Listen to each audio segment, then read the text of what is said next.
അസ്സലാമു അലൈക്കും വറഹ്മത്തുള്ളാഹി.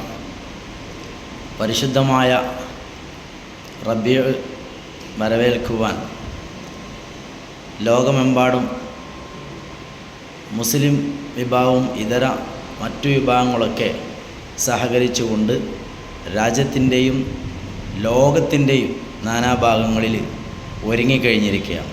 ഈ സമയത്ത് മുത്തനബി സല്ലല്ലാഹു അലൈഹി വസല്ലമ തങ്ങളുടെ ജന്മദിനം നടന്ന ആ ദിവസത്തിൽ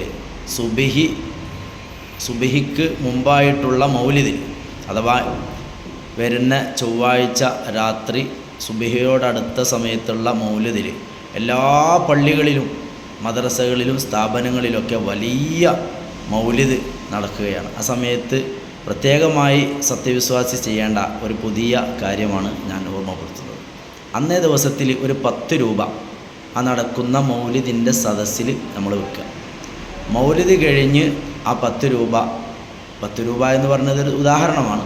അതെടുത്ത് നമ്മൾ നല്ല ഒരു വെള്ള പേപ്പറിൽ പൊതിഞ്ഞ് വീട്ടിൽ സൂക്ഷിച്ചു വെച്ചാൽ അൽഹംദുലില്ലാഹ് ആ വർഷത്തിൽ പിറ്റത്തെ റബീഉൽ അവ്വൽ വരെ അവനക്ക് ദാരിദ്ര്യം അവനെ പിടിപെടുകയില്ല എന്ന് ഒരു ഹദീസിൽ കാണാം. അല്ലാഹു സുബ്ഹാനഹു വ തആല മുത്തനബിയുടെ പവിത്രമായ മൗലിദിൻ്റെ ബറക്കത്ത് കൊണ്ട്, അവിടുത്തെ ആ ദിവസത്തിൻ്റെ പുണ്യം കൊണ്ട് നമ്മളെല്ലാവരെയും ദാരിദ്ര്യത്തിൽ നിന്ന് അല്ലാഹു കാത്തുരക്ഷിക്കട്ടെ. ആമീൻ. അസ്സലാമു അലൈക്കും വറഹ്മത്തുള്ളാഹി.